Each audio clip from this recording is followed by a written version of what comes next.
I mean, I think these are real revenues. Let's see, what did they report last quarter?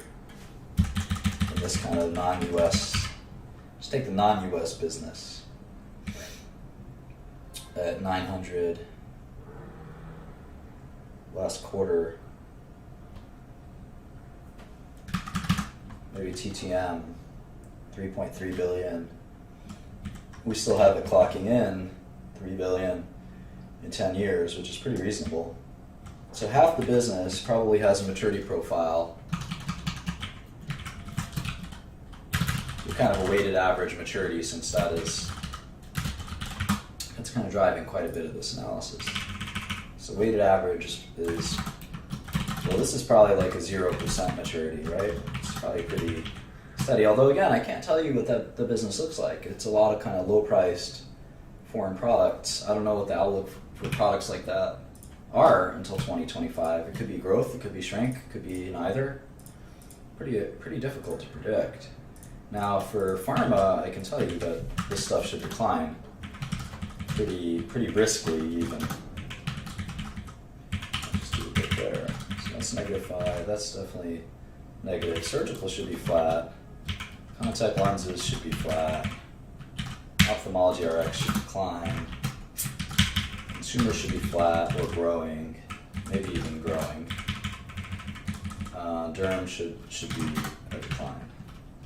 All right, so if I do these businesses,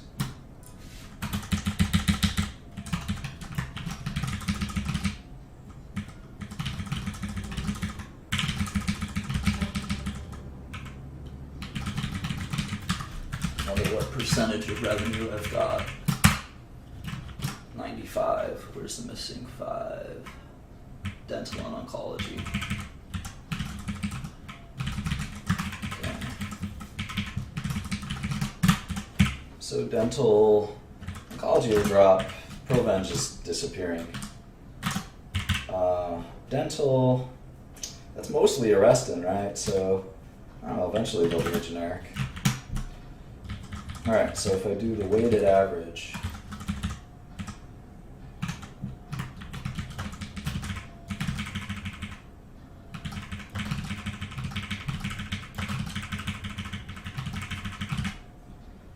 Weighted average.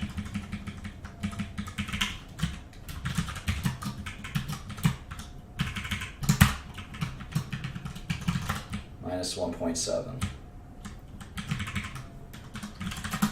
Okay, so a little more endearing for sure.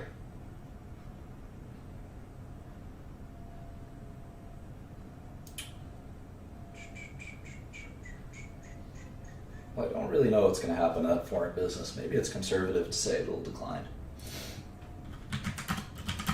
Kind of curve fitting a little bit here, but I feel exactly comfortable. I'm starting to split hairs quite a bit, which I don't want to do. GI, neurology and other, I just hate this business. I think -10% is more warranted. Everything else is probably fine. Derm. Maybe derm. All right, so let's see.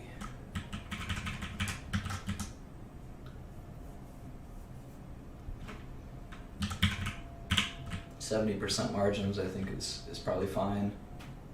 Still a very pharma heavy business, although you can see that margin drop. We have to study that for the next time. Is this realistic?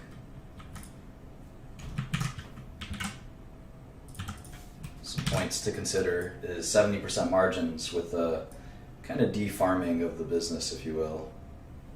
Realistic. Is a discount rate of 7% okay? I think given the uncertainty, it's probably fine.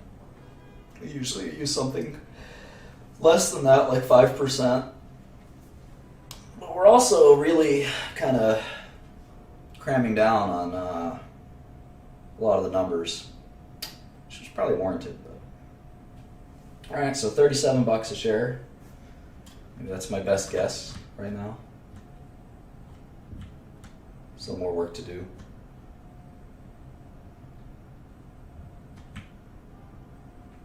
Yeah, I modeled the Wu-Tang album extensively.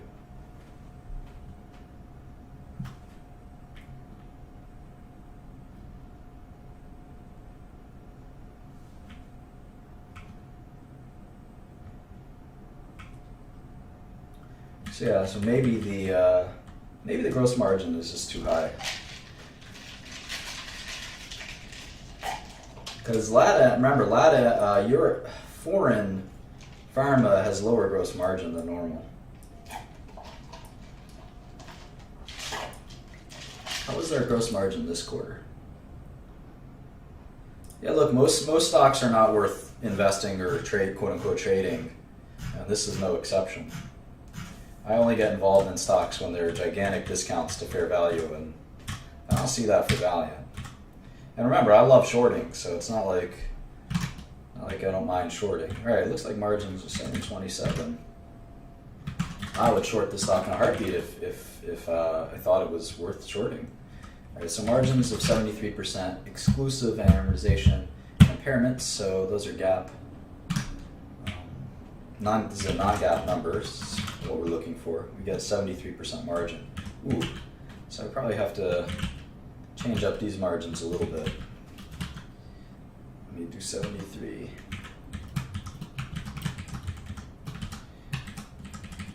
All right, so $30 on margin changes, and then profile of the business.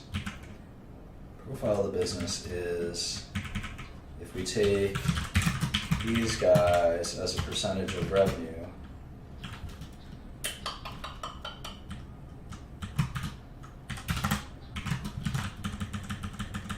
They go from 30% to 40%, and I know that's a lower margin business. So 70 might be fine. I mean, every margin point matters. So it's 69. It's about 3% of fair value for every margin point. SG&A is also different, though. Keep that in mind. You might save a little bit there. I'm also assuming this company never pays taxes again, which is kind of a problem. So if taxes become just 10% taxes, 10% is not unreasonable for a global tax rate. Because remember, they can't, I mean, they have this Barbados treaty. I'll put 10% as kind of an arbitrage because I put 7%. So the way I think of it is long-term corporate tax rate's about 25%. They're about 0, but that's also because they're in a net debt position. So that'll shift. So maybe 7% is like an arbitrageable long-term tax rate. Maybe that's reasonable.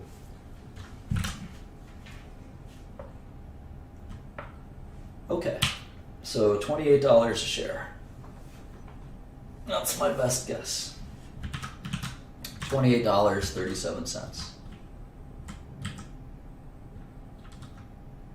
All right. Well, I hope you found that helpful. I got a lot more work to do. A lot of forensic detail to examine here. Certainly, Xifaxan is one of the largest drivers, but the other big driver is just what is this foreign business? And I've actually got a foreign IMS, so let me get that out. Actually, let me get that out. It's called Midas, I think. I don't know how accurate it is. No, I wouldn't short it. I mean, like I said, most stocks. I mean, I say that for every 10 stocks in the stock market, 1 is undervalued and 1 is overvalued, and 8 are fairly valued. And this doesn't speak to me as that exciting. Now, if I knew how bad their quarter was going to be, then obviously, these changes would have been incorporated previously. But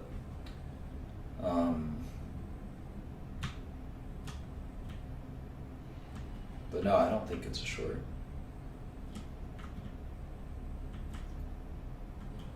I certainly wouldn't buy it. It looks like it's a waste of time, basically.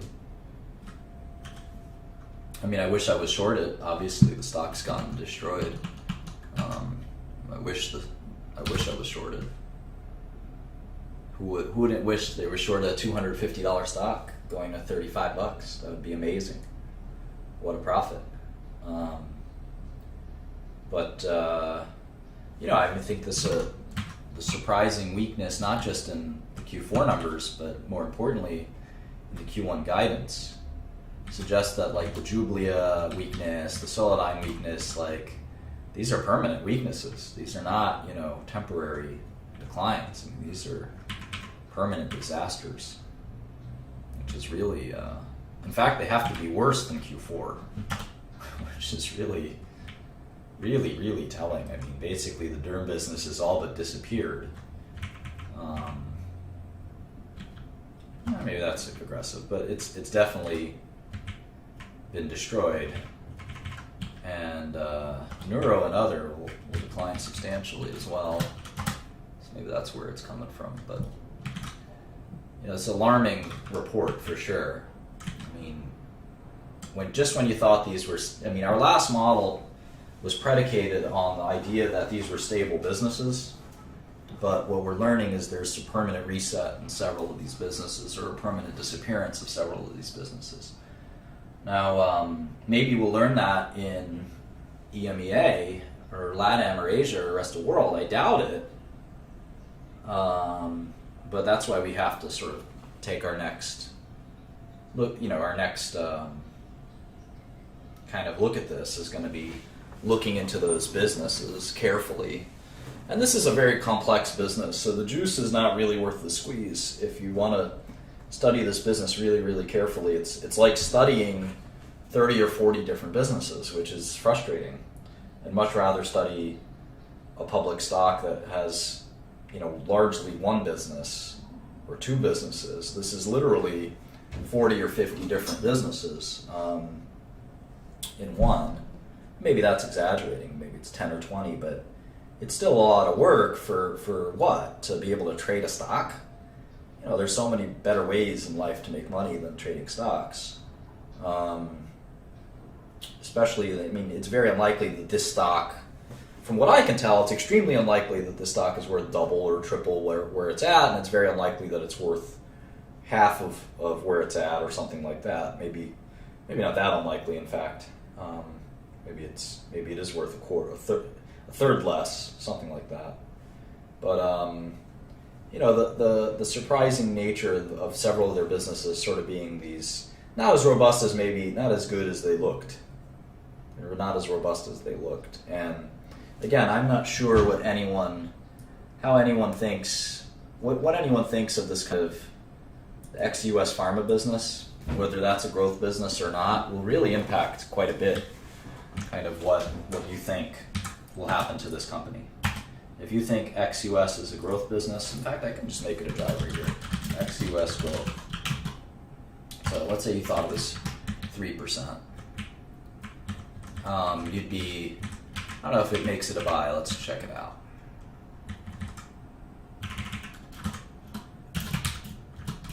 This is kind of an interesting way to do it.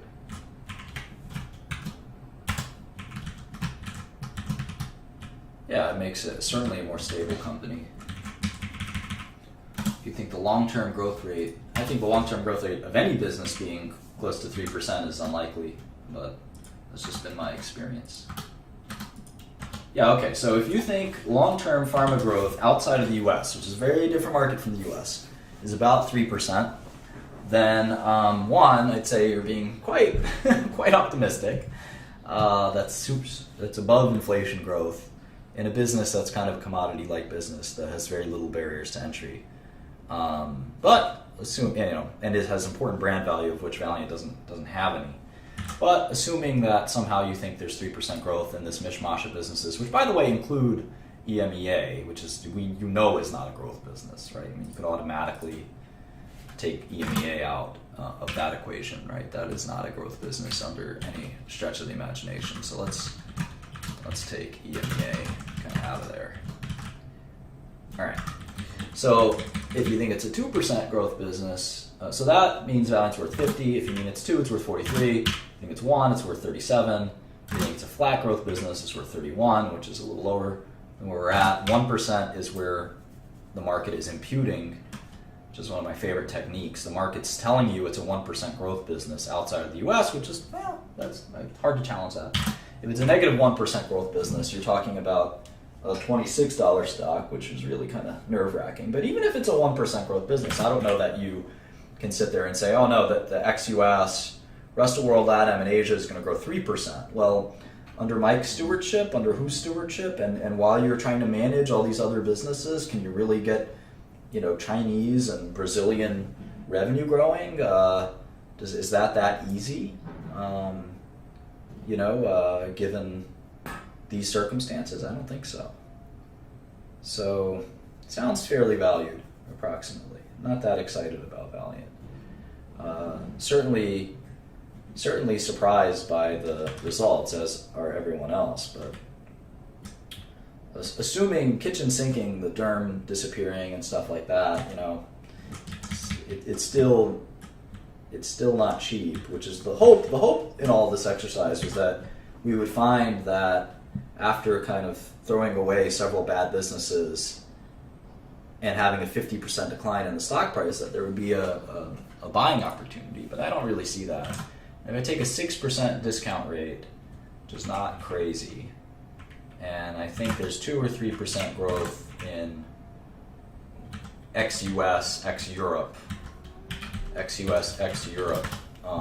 pharmaceuticals, maybe you can get back to $60 a share, which is, that's worth buying. It's kind of worth buying the stock. But, at this point, my discount rate is like close to what I would give like a Procter & Gamble, let alone a Valiant, right? And my terminal maturity growth rate is kind of reasonable. And, I've only got margins at 70%, which, arguably these are going to be lower gross margin profile products than that. I'm assuming they pay 7% taxes in perpetuity, which is, I would assume global governments over time will change that. Having said that, they obviously have this Canadian thing, but VAT taxes is a way to get around that. VAT taxes may increase over time, so any of those things could limit the ability to make money in the stock. And I'm giving them some liberties by doing a couple of these things. So, more realistic is 6.5 or 7% discount rate, and keeping Johnson & Johnson, Pfizer, and Merck at 6%. Because obviously, if I gave, I have to give them. It's the same way we do T plus 50 or T plus 100 for Treasury bonds. We have to do J&J plus 50 or J&J plus 100 for Johnson & Johnson. So it looks like it's fairly valued. I don't think you make much money buying it. I don't think you do well shorting it. But I also said that a few months ago. So I didn't know that derm was a big facade, I guess. That if you were smart enough to say, no, your model's wrong, Martin, because derm is just smoke and mirrors, well, hats off to you. You made a lot of money shorting the stock. I gave derm the benefit of the doubt. I thought Solidyne, it's a $50, $60 million product. If you know the Medicis company, it's been a $50, $60 million product forever. Oh, now it's a $20 million product per quarter, obviously. And you see the same thing with Jublia. You see the whole thing with derm. And then I think the next shoe to fall will probably be Wellbutrin. Right? Wellbutrin's got to go at some point. So, but again, if you kitchen sink it, this is sort of what I'm doing here. And, it's about fairly valued. Not that exciting. So anyway, that's my Valiant analysis. I hope that was helpful. I'll be around a little while longer.